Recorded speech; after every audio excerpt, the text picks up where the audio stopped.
A long time ago, in a galaxy far, far away. He said it! He said it! Let's talk about AHSOKA Episode 6, Far, Far Away. Spoilers ahead. I have no sympathy for Sabine. She put herself in this situation. She trusted a dark Jedi, so it's her fault. Outside our galaxy is a graveyard of space whales. That's where the Dathomir people come from. I noticed when I was watching this, I started to cross my arms. And it wasn't because I was trying to replicate the awesome character of Ahsoka. It was because this show is so boring. Apparently Sabine reeks of Jedi. I wonder what Luke would smell like, because she is apparently the worst candidate for a Jedi ever, according to the droid Huyang or whatever. So if she reeks, imagine what Luke or Anakin or even Obi-Wan smells like. Jeez. Atomic levels of gross. These are the consequences of your actions, which were telegraphed more than a sequel trilogy lightsaber duel. We are 6 episodes in, and we are finally learning something meaningful about our bad guy Jedi. We're learning their motivations, which is actually kind of interesting. Baylan was a part of the Jedi, and of course, survived Order 66, which I think is ridiculous. We learn their motivations, which is kind of interesting. And he sees the flaws of the Jedi and the Sith as they just conquer each other and rule the galaxy for X amount of time, so he has the idea of getting rid of both, which is actually interesting and different.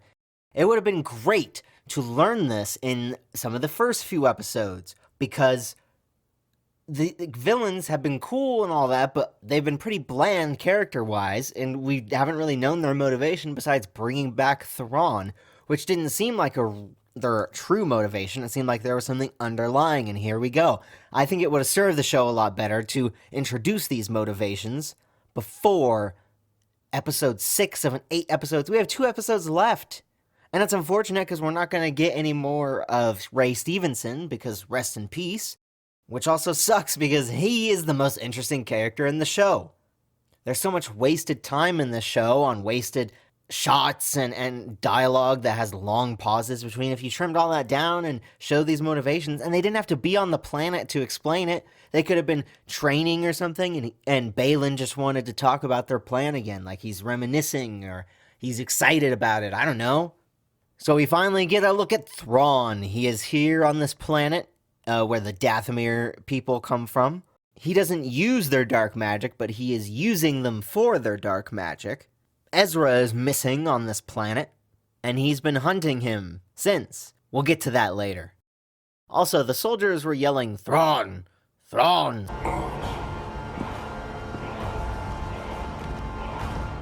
So they're probably like Night Sister magic or whatever, but I thought it was kind of cheesy. It's cooler when all the soldiers are quiet and in line and focused and just let the music swell, like in Return of the Jedi when Vader arrived and then the Emperor arrived. There was no one yelling, "Emperor! Palpatine! Emperor! Palpatine!" It would have been silly. It would have been just, no. "Emperor! Palpatine!" They brought back Lars Mikkelsen to play Thrawn, and his voice is great, but I do wish he was physically more intimidating. Nothing against Lars Mikkelsen, but I just wish that they were more accurate to the Heir to the Empire book. You know, he had to be physically capable and physically strong. He had to stand out, not only mentally, but physically against his other Imperial opponents, because he was an alien, and the Empire was against aliens, so it was a really cool concept. I wish they just kept to that a little more. You know, he doesn't look entirely like I thought Thrawn would look in live action, but it's kind of cool to see him in live action, I guess. I think the execution could have been done a lot better, and I feel like Thrawn deserves a movie, not a TV show. But hey, a movie against Luke Skywalker, Han Solo, and Princess Leia, perhaps. Maybe something called Heir to the Empire, written in the 90s by Timothy Zahn. They didn't necessarily have to get Lars to do it, because they didn't bring back Ashley Eckstein to play Ahsoka. You know, they could have recast if they wanted to keep him, physically fit, or they could have resynced the voice or whatever. This is supposed to be the big bad. He's supposed to be more intimidating than the Emperor, and honestly, he's not. I'm terrified of how they're going to ruin him, that's for sure. Seeing what Disney Lucasfilm has done to Han, Luke, and Leia, and all these other legacy characters, I expect them to not treat him very well. Just look at what Dave Filoni thinks about us Star Wars fans when we ask for a legacy character. Does the introduction of Thrawn mean that other characters who have legend status might be brought in? I mean, we were talking about Mara Jade earlier on, and who knows? There's always... That guy said yes. yeah, see, I knew this would happen, which is I give Thrawn, but it's like, as soon as you give them, it must be like if you have a child, you give them a toy, and they're like, yay, what else have you got? And it's like, no, play with Thrawn for a little bit. It lasted for 30 seconds. Yeah, Also, this bad guy that takes orders from Thrawn, I wouldn't be surprised if this was Star Killer or some Force user, or it could be a Green Mist Nothing Burger. It seems like Filoni put the Inquisitor in this show just to cause speculation, because nothing has been addressed of it. It just poofed and gone. I know some Mandalorians have the bulletproof armor or whatever, blaster-proof armor, the Beskar I think it's called, but it's literal plot armor, like, come on. Also, take out that lightsaber a lot sooner, and nice ripoff of Tuskens, but red! I wish we spent more time, maybe, developing our characters in this show, instead of focusing on these creatures, and how they communicate, and Sabine having this fun moment for kids and stuff. You know, kids don't necessarily need little kitty creatures to relate. I believe a lot of kids were connected to A New Hope and Empire Strikes Back, and I guess you could consider Chewbacca maybe a kid thing, but I wouldn't. Maybe. George Lucas based Chewbacca on his dog, I believe. I'm pretty sure. So, I don't really consider that like a kid thing. I consider that stuff kind of starting in Jedi, which I will criticize Lucas for, putting all this stuff in. I don't think you need little kiddie stuff to get kids to watch. Just my opinion. You could still have them in. I know that they're connected to Ezra and he's been hiding with them or whatever, right? But let's just trim it down a bit and focus on our characters, on our thin plot.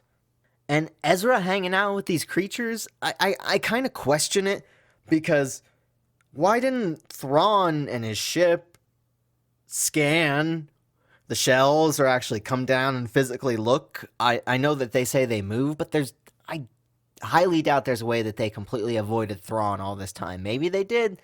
That's quite the convenience, but, whatever, I'll let it slide. It worked, didn't it? Didn't it? It worked. What the fuck? The galaxy is at stake, you selfish waffle. Once again, the galaxy is on the line and you screw it up because you want to be selfish. You want to have your moment with Ezra. You want to save Ezra, but risk the galaxy at the same time.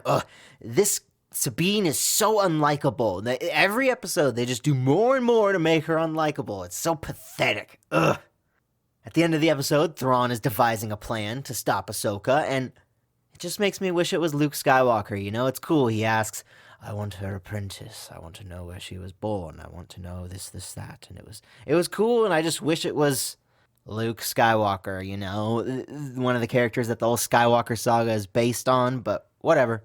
And that's it for this episode. Not as many criticisms, I guess, compared to some other ones that I have, and it was all right to watch. I guess I'm a sucker for Thrawn, even though I know they're going to screw him over. I'll give this one a mid 5, 6 out of 10. I don't know, because I don't really like the show, but this is probably the best episode, for me at least. Thank you all so much for watching. Thank you all for listening. If you're on YouTube, please give me a like, subscribe, comment down below. If you're on Rumble, give me a like, follow. Thank you again for watching. God bless you all, and I'll see you all next time here in the Junkyard.